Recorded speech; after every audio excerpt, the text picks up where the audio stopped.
Olá, queridos. Que a graça e a paz do nosso Senhor e Salvador Jesus Cristo esteja com cada um de vocês, com a família de vocês. Olha eu aqui de volta. De vez em quando eu dou umas sumidas, né?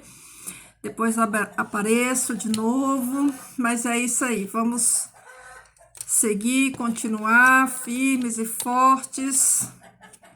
Às vezes, né? Nós precisamos de umas pausas, né? Para descansar a mente, para descansar o corpo, para, né? Para nos reerguer novamente, porque as lutas são muitas, né? O inimigo não desiste, nós também não, nós não desistimos. Então, na nossa trajetória é assim, né? Às vezes no caminho são altas quedas, né? A gente cai, fica ferida, depois a gente se ergue e continua a nossa jornada, né? Por isso estou aqui, pela graça e poder de Deus, né? Para a honra e glória do nome dele. Para que nós possamos continuar crescendo na graça e no conhecimento, mergulhando profundo nas águas do Espírito. Eu espero que vocês estejam, né? Continuem com esse mesmo propósito de crescer, de buscar entendimento na palavra, de buscar discernimento espiritual, né? Remir os tempos, por quanto os dias são maus. Então, eu sei que todos aí do outro lado têm suas lutas, têm seus desafios. Estamos vivendo tempos difíceis em todos os sentidos, mas vamos prosseguir, meu povo, vamos para frente. Minha avó dizia um ditado, né? Minha avó dizia, vamos para frente, que para trás a gente não vai mais. Então vamos para frente, né? Vamos caminhar para Canaã. Glória a Deus. Bendito seja o nome do Senhor. Então vamos lá, queridos. Hoje nós vamos continuar para finalizar a carta aos Hebreus. E eu queria trazer uma reflexão tão maravilhosa que está aqui bem no comecinho do livro de Hebreus, onde a gente já passou, só para me trazer aqui um entendimento nessa palavra. Depois nós vamos para o capítulo 8, né? Na escritura, Jesus, ele recebe muitos títulos, né? Filho do homem, cordeiro, leão. É dado vários títulos para Jesus. E para nós também, nós recebemos títulos, né? Nós somos ovelhas, nós somos cristãos, né? Nós somos morada, nós somos... são vários títulos que nos é dado também. E um desses títulos é o que eu queria compartilhar com você que está aí do outro lado hoje. Eu quero falar sobre casa, sobre morada, porque essa palavra casa, morada, ela está inserida em muitos textos dentro da palavra, né? Então, eu quero trazer aqui um entendimento sobre essa questão, né? Sobre o ser casa, o sobre ser morada. Você e eu somos casa, somos morada, somos habitação. Nós sempre repetimos, né? Falamos o texto, né? De que nós somos casa, morada do Espírito, e às vezes nós não paramos para entender melhor essa questão da morada, essa questão, né, do ser morada, do ser casa, do ser edifício, né? Como Pedro diz nas suas cartas. Então, aqui no capítulo 3 de Hebreus, no versículo 6, diz o seguinte, ó: mas Cristo é fiel como filho sobre a casa de Deus, e essa casa somos nós, se é que nos apeguemos firmemente à confiança e à esperança da qual nos gloriamos. Então, o autor está confirmando aqui, né, de que nós somos casa, mas ao mesmo tempo, né, que ele diz que nós somos casas, né, tem um se aqui, ó. Nós só somos casa se nos apeguemos firmemente com confiança. Então, há uma condição para que nós sejamos casa, né? Então, é assim, ó, Jesus, ele veio aqui e comprou casas, muitas moradas, eu, você e todos aqueles que creem. Ele pagou um preço por essas casas. Jesus pagou um preço altíssimo por cada casa que ele comprou, por cada morada que ele comprou. Ele pagou com o seu sangue. Então, ele nos comprou, né? Com o seu sangue. Então, Jesus, ele veio aqui, ele comprou essas casas, né? Essas moradas que somos nós, eu e você. Só que Jesus, ele precisou voltar para cumprir, né? Até o fim, o seu ministério, tudo aquilo que a palavra relata sobre ele. Só que essas casas, elas não podem, de maneira alguma, em hipótese alguma, ficar fechada. Até porque uma casa fechada, abandonada, o que acontece com ela? Ela se deteriora, ela vira habitação, né, de todo tipo de coisa ruim. Ela se desgasta com a ação do tempo, cai. Então, essas casas precisam de alguém morando dentro para cuidar, para fazer manutenção.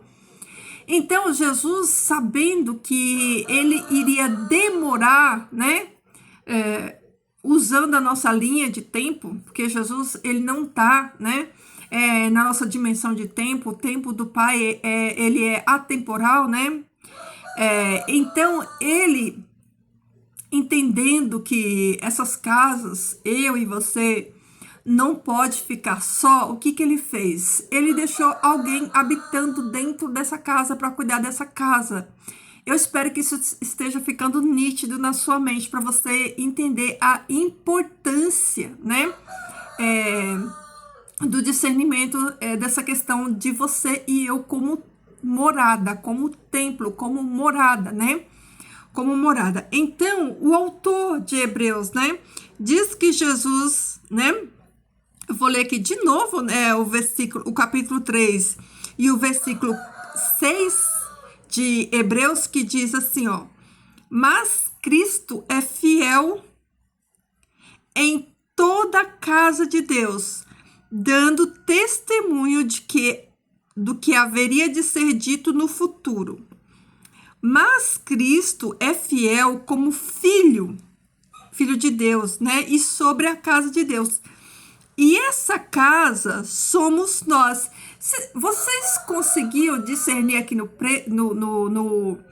texto que, embora nós estejamos no plural, a palavra casa aqui, ela está no singular.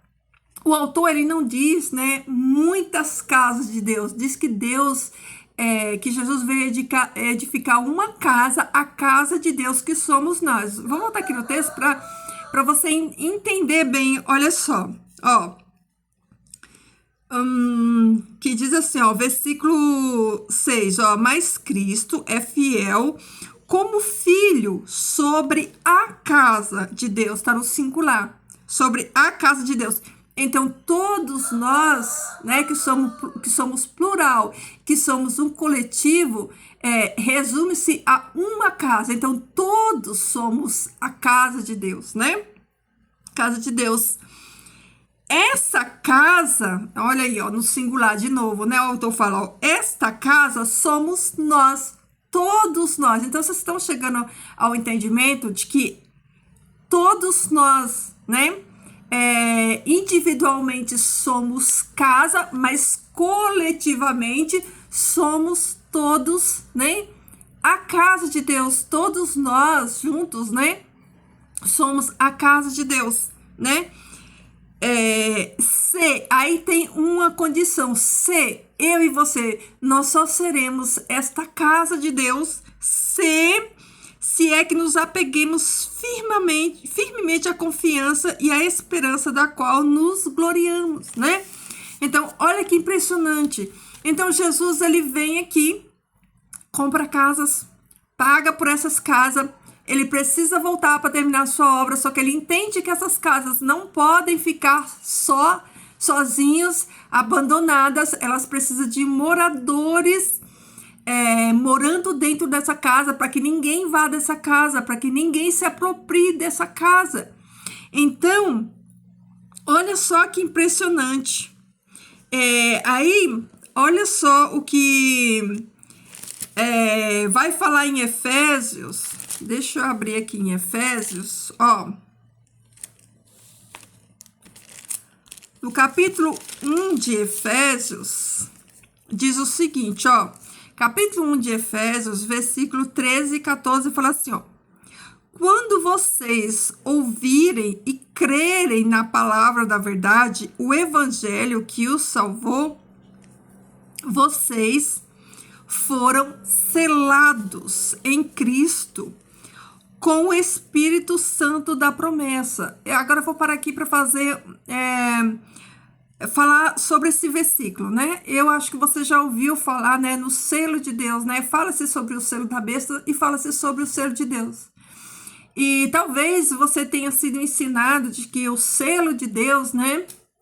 Que o selo de Deus é um dia, que o selo de Deus, né? Enfim, outras coisas. Mas a Bíblia, ela é muito clara, a palavra ela é muito clara quando diz que o selo de Deus, não é que Deus vai selar, Deus já selou. Os seus já estão selados quando creram na palavra por meio do Espírito. Então, olha só que impressionante, ó. O que Paulo está falando para os Efésios? Paulo diz assim, ó, quando vocês ouviram e creram na palavra da verdade, que é o evangelho que o salvou, vocês foram selados em Cristo com o Espírito Santo da promessa. Então, quando nós cremos verdadeiramente e somos convencidos e convertidos verdadeiramente pelo Espírito, nós somos selados, nós já estamos selados pelo Espírito. Não existe um selamento que vai acontecer no fim dos dias, onde o Espírito vai vir carimbando todo mundo, né? E vai vir selando. Não, o selo acontece quando a pessoa crê de verdade, verdadeiramente. E olha só, na sequência, versículo 14, ó. Que é o penhor ou a garantia de nossa herança até que a redenção daqueles que pertencem a Deus para o louvor da sua glória. Então, o que acontece? O que é penhor? Penhor é uma garantia. Tem uma versão de Bíblia que fala penhor e tem versão de Bíblia que fala garantia. Então, Jesus, quando ele volta para cumprir aquilo que ele precisa cumprir na destra do Pai, no santuário, ele deixa um penhor. Ele deixa uma garantia de que as suas casas não vão ser invadidas, de que as suas casas vão ser preservadas e guardadas.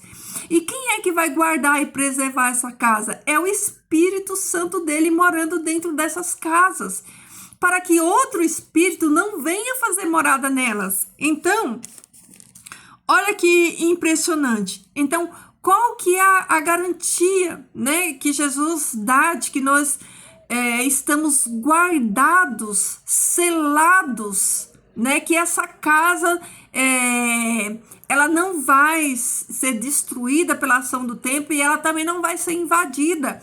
É o Espírito ele é a garantia, é o garantidor. O Espírito Santo é aquele que garante que quando Jesus voltar, essas casas vão estar em perfeito estado, vão estar perfeitas, porque nesse processo, quando uma pessoa cuidadosa, zelosa, ela está fazendo morada em uma casa, ela cuida, ela adorna, ela zela, né?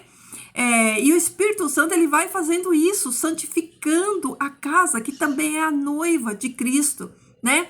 Vai adornando, vai limpando, vai cuidando, e quando Jesus voltar, a garantia de que nós vamos estar prontos para encontrar o noivo e se casar com o noivo é justamente o Espírito Santo morando dentro de cada um de nós e fazendo esse trabalho de transformação, de santificação.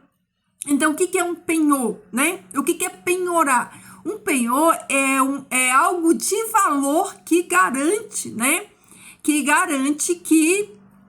Eu vou dar um exemplo para você. Por exemplo, a pessoa quer pegar um dinheiro no banco, por exemplo. E aí, o que ela tem para comprovar para o banco que o banco não vai sofrer um calote? De que ela vai pagar certinho a sua dívida. Ela vai lá e penhora, por exemplo, a sua casa. Ela vai lá e leva a escritura da casa, né? Que é um valor, né, que está ali. Caso essa pessoa não pague, o banco não fica no prejuízo, ele vai lá e fica com a casa. Então, isso é penhorar, né? É dar uma garantia. Então, qual que é a garantia de que nós não vamos nos perder, de que nós não vamos ser tomados pelo inimigo, de que o inimigo não vai nos tomar para ele, não vai, como é que se diz, cobrar uma dívida, né? Nos cobrar como dívida, porque Jesus já pagou, e além de ter pago, ele pagou e deixou a garantia de que nós não vamos ser tomados de novo dos braços dele, que é o Espírito Santo. Então, o Espírito Santo é a garantia, o Espírito Santo é o penhor de que eu e você, né, estamos guardados, né, por ele. Então, olha só, aqui em 2 aos Coríntios, Paulo fala assim, ó, no capítulo 1, no versículo 22, ele repete de novo, ele fala assim, ó, nos selou como sua propriedade e pôs o seu Espírito em nossos corações, como garantia do que está por vir. Então, Jesus nos selou, ele já nos selou, nós já estamos selados. Não é um dia, esquece, tira isso da sua cabeça, isso não provém da Escritura, isso é coisa de homem. Jesus, ele nos selou, é o que o apóstolo Paulo está falando, ó, nos selou, confira aí na sua Bíblia, 2 aos Coríntios, capítulo 1, versículo 22. Se você não pode ler agora, anota aí para você conferir. Ó, nos selou como sua propriedade. Nós somos essa propriedade, essa casa, essa propriedade comprada e selada por Jesus. Como sua propriedade. E pôs o seu Espírito em nossos corações como garantia do que está por vir. Ou seja, o Espírito Santo de nós, em nós, é o que garante que nós vamos herdar uma herança, de que nós não vamos, né, nos perder, não vamos ser vencidos pelo inimigo, não vamos, né, ser invadidos. Por quê? Porque esse Espírito Santo dentro de nós, nos fortalecendo, vai fazer com que nós que nós permaneçamos, né, íntegros até que Jesus venha para tomar posse, porque ele pagou, ele venceu, mas ele ainda não tomou posse. Os reinos do mundo ainda não são, né, do nosso Senhor Jesus Cristo, como está lá em Apocalipse 5, né, que os reinos do mundo, eles vão passar a ser, né, mas qual que é a garantia de que Jesus, ele vai herdar e passar a reinar sobre todos esses reinos? É o Espírito Santo morando aí nessa casinha que é você. Entendeu, queridos? Então, como Paulo diz em Efésios, que a garantia da nossa herança, qual que é a nossa herança? O que nós vamos herdar? Vida eterna. A garantia da nossa vida eterna, da nossa herança, é o Espírito Santo em nós. Até a redenção, ou seja, até a ressurreição, até que Cristo venha e nos ressuscite, né?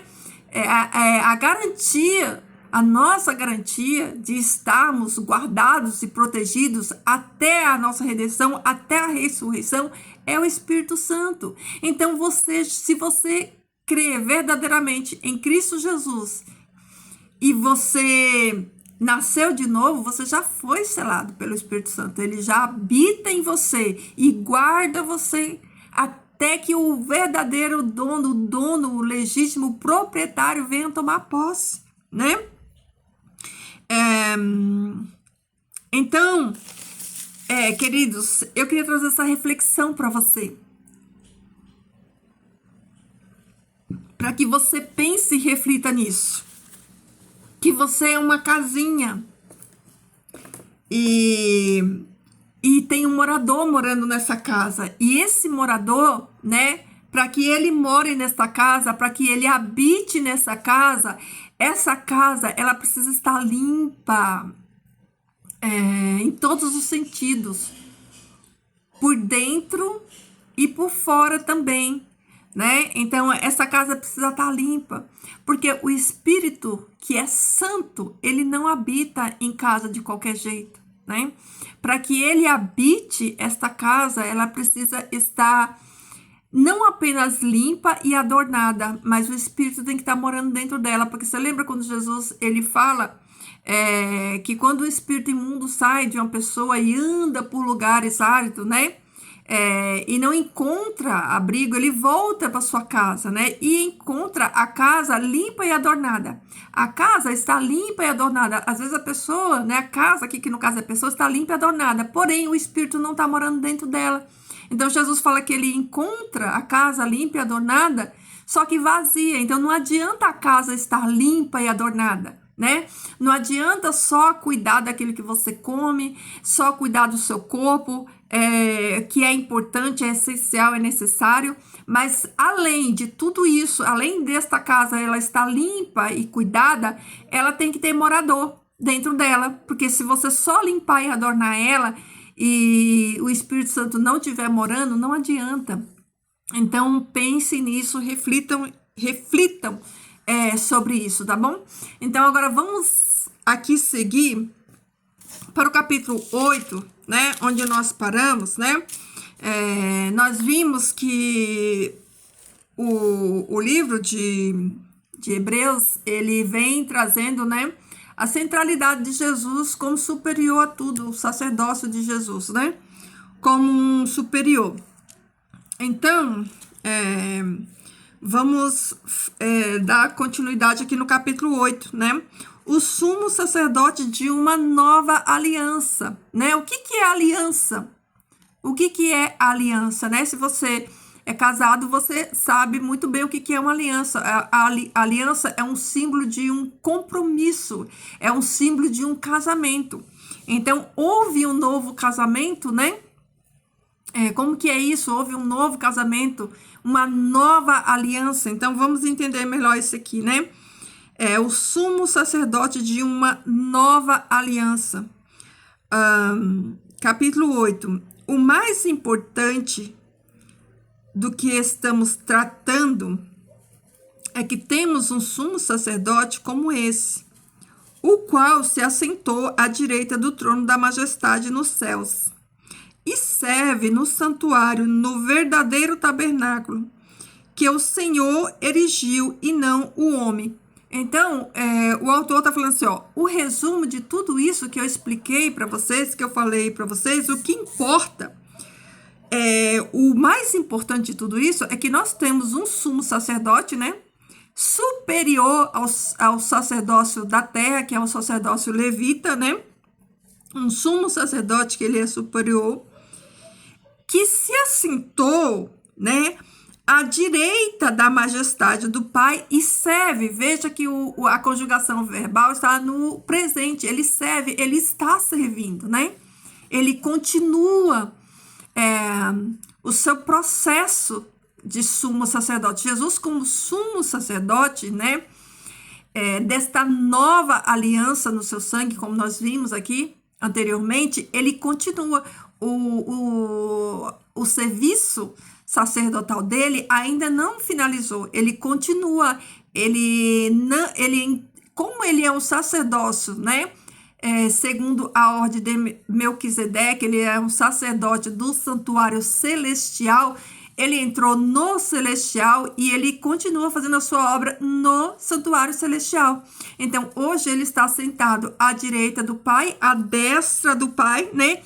servindo, né, no momento, no tempo presente, ele está servindo no verdadeiro. Então, se o do céu é verdadeiro, isso quer dizer que o da terra não era o verdadeiro, né? Ele era sombra do verdadeiro, né? Que teve o seu período de tempo, de necessidade, porém, quando veio um novo, né? Como o próprio autor fala, o velho, ele perde a sua importância, né? Ele perde a sua importância, já que agora tem um novo, né? Então, Jesus, ele assenta-se, né, no verdadeiro, né? O verdadeiro está onde? No céu, é onde ele está neste momento, hoje, né? Servindo. E o texto, né, deixa claro que o verdadeiro, ele foi erguido não por mãos humanas, né? Mas pelo próprio Deus, feito pelo próprio Deus. Então, o versículo 3 diz assim, ó, continua falando, ó, todo sumo sacerdote é constituído para apresentar ofertas e sacrifícios. Por isso, era necessário que também este tivesse algo a oferecer. Ou seja, qual é a função de um sacerdote, né? De um sumo sacerdote? Ele foi criado com a função dele é oferecer sacrifício, e com Jesus não foi diferente. A diferença é que o sacerdote terreno, ele oferecia vários sacrifícios, né? Que não era suficiente, porque não era o verdadeiro sacrifício, né? Mas Jesus, ele oferece um único sacrifício e é suficiente, né? Versículo 4. Se ele tivesse na terra, nem seria sumo sacerdote. Por quê? Porque a sua linhagem não era terrena, o seu sacerdócio não era terreno. Então, o autor fala, se ele tivesse na terra, nem seria sumo sacerdote, visto que já existe aqueles que apresentam as ofertas prescritas pela lei. Eles servem num santuário que é cópia e sombra daquele que está nos céus, já que Moisés foi avisado quando estava para construir o tabernáculo. Tenha o cuidado de fazer tudo segundo o modelo que lhe foi mostrado no monte. Agora, porém, o ministério que Jesus recebeu é superior ao deles, assim como também a aliança da qual ele é mediador é superior à antiga, sendo baseada em promessas superiores. Ou seja, a aliança que Jesus fez, ela é superior, né, à antiga, porque a antiga foi feita, né, por meio de promessa. E a nova foi feita através do sangue de Jesus. Então, ela é infinitamente superior à antiga aliança, né? Ela é superior. Pois se aquela primeira aliança fosse feita, não seria... Pois se a primeira aliança fosse perfeita, melhor dizendo, né? Se a primeira fosse perfeita, não seria necessário procurar lugar para outra. Deus, porém, achou o povo em falta e disse: estão chegando dias, declara o Senhor, quando farei uma nova aliança. Não é a mesma aliança, né? Como os judeus, eles insistem, né?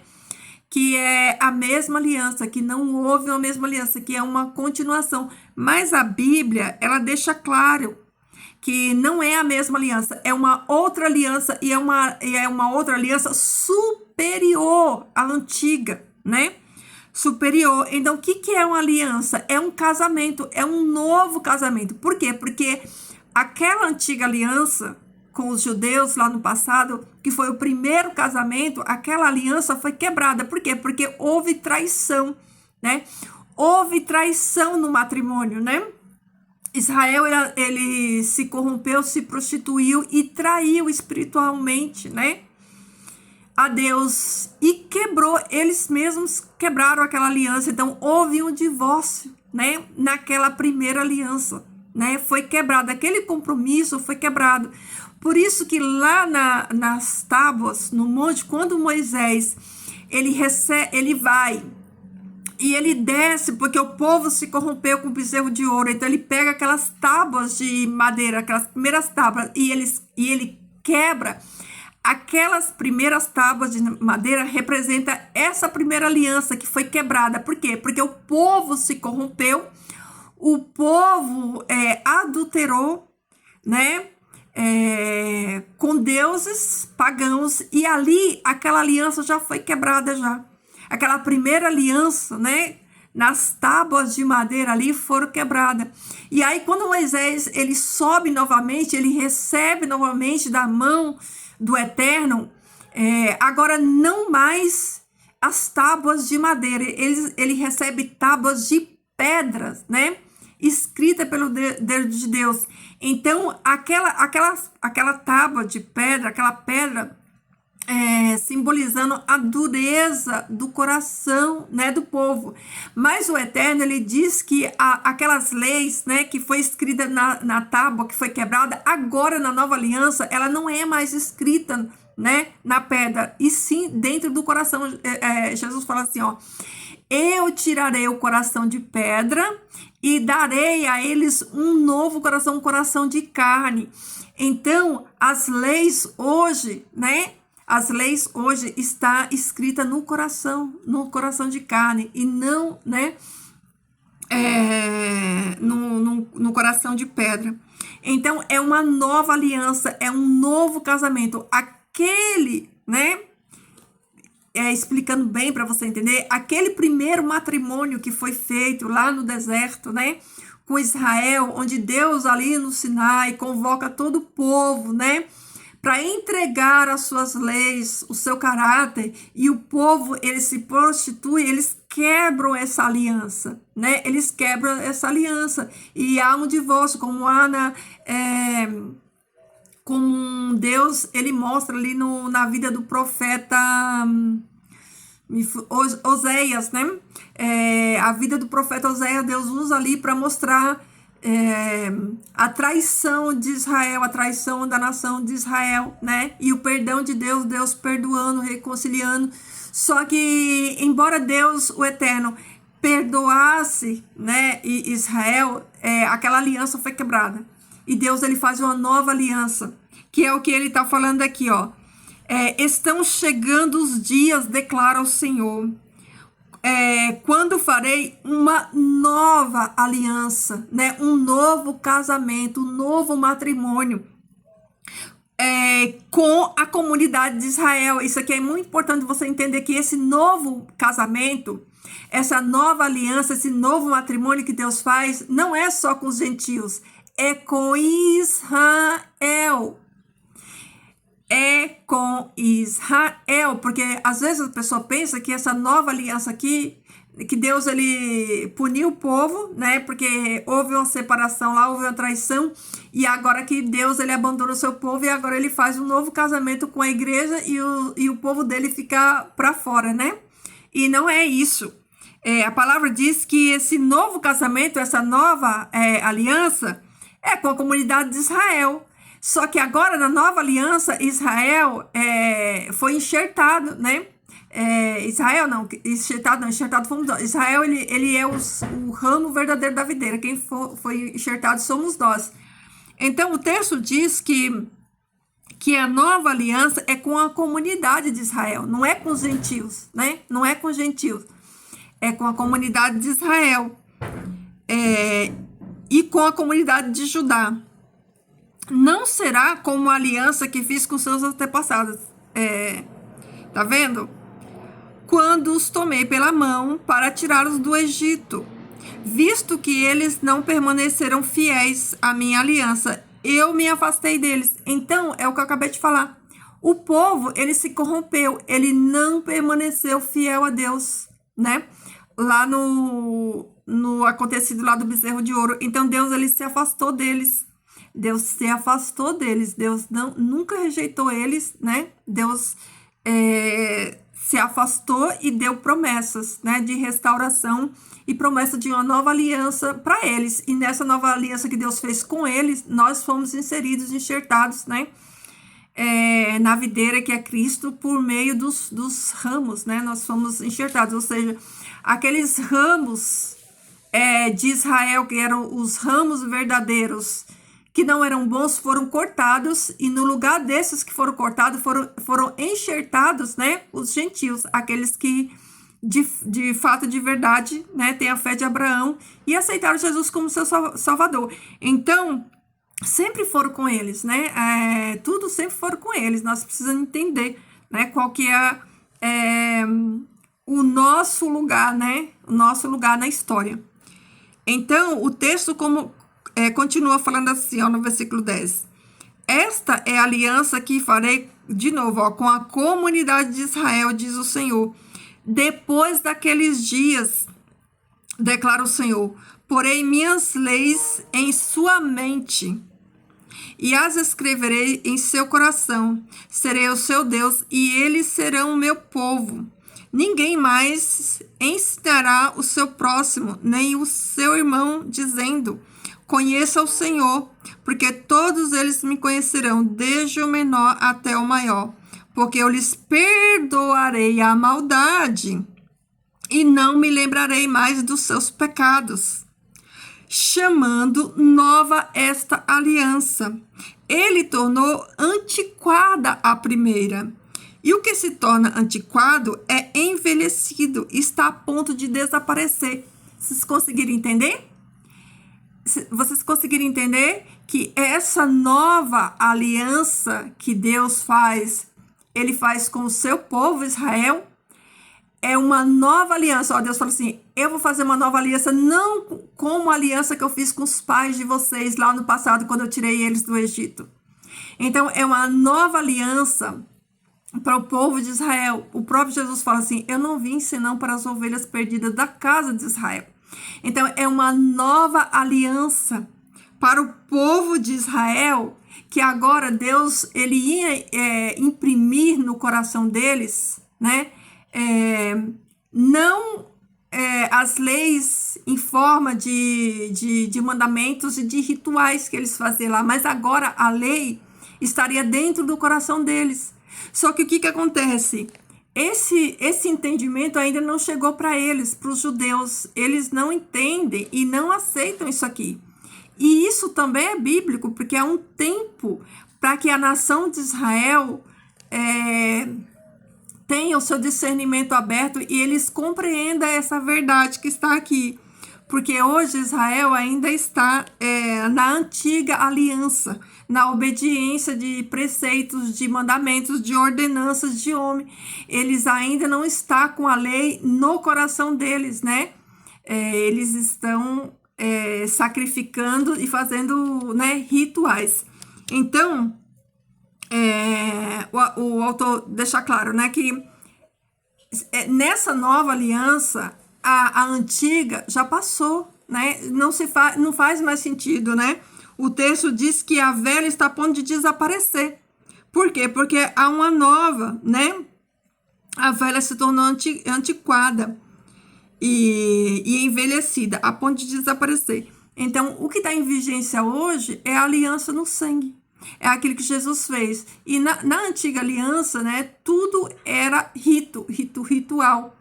Na nova aliança é espiritual. As práticas não são mais, né, como na antiga. As práticas na nova é pela ação do Espírito Santo, habitando nas casinhas, habitando em mim e você, fazendo essa obra de divulgar o evangelho do reino até que Cristo venha. Então, o que acontece? Jesus, ele vem para o seu povo renovar uma aliança. Só que essa aliança, ela abrange não só o seu povo, mas todo aquele que crê. Algo que os judeus não aceitam. Eles entendem que eles são os únicos, né? E que os gentios não são dignos. Porém, todavia, há um propósito nisso. E há um tempo, né?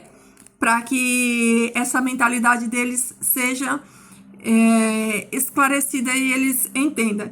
Então, o que acontece, né? Que nessa nova aliança, né? A graça, como eu sempre tenho dito aqui, A graça, ela, transborda e abrange os 4 cantos do mundo, né? As tribos, nações e línguas, né? Por meio das 10 tribos de Israel, a casa do norte, né? Que foi espalhada entre as nações. E no tempo do fim, o Eterno vai chamar eles de volta para Jerusalém. E quando essas 10 tribos, né, que são as ovelhas perdidas da casa de Israel, quando essas 10 tribos que se misturaram com o gentio, né, e esses gentios aceitaram o Deus de Abraão, pela fé de Abraão e o sacrifício de Jesus, quando essas 10 tribos, né, elas forem juntas novamente, vão com elas, né, enxertado nelas, nesses que foram dispersos nas diásporas e em todas as dispersões, quando eles voltarem, eles vão voltar, né, junto com todos aqueles que foram fiéis e que aceitaram esse sacrifício, estão inseridos nessa nova aliança, né, os raminhos enxertados, eu, você, né, que éramos gentios e agora nós somos, né, enxertados na videira verdadeira, que é Jesus. Eles, os ramos verdadeiros, porque, né, eles foram os verdadeiros,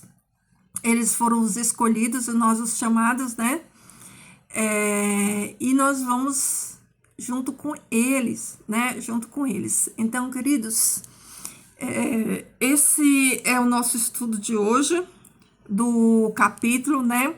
Do capítulo 8, na continuação do livro de Hebreus, né? Então, o resumo do capítulo é: Deus, por meio do seu Filho, ele faz uma nova aliança, e essa nova aliança é com o seu povo Israel. E não só com o seu povo Israel. Nessa nova aliança, não só o povo de Israel, né? Eles são agraciados, eles recebem a salvação, mas todo aquele que crê no Deus de Abraão, e tem a fé de Abraão, né, o primeiro patriarca lá, que Deus faz promessa, e também crê no seu filho.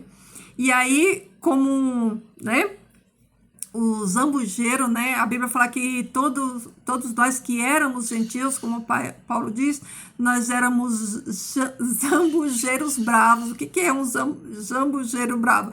É uma figueira brava. Então, nós éramos figueiras bravas e fomos enxertados na figueira verdadeira, né?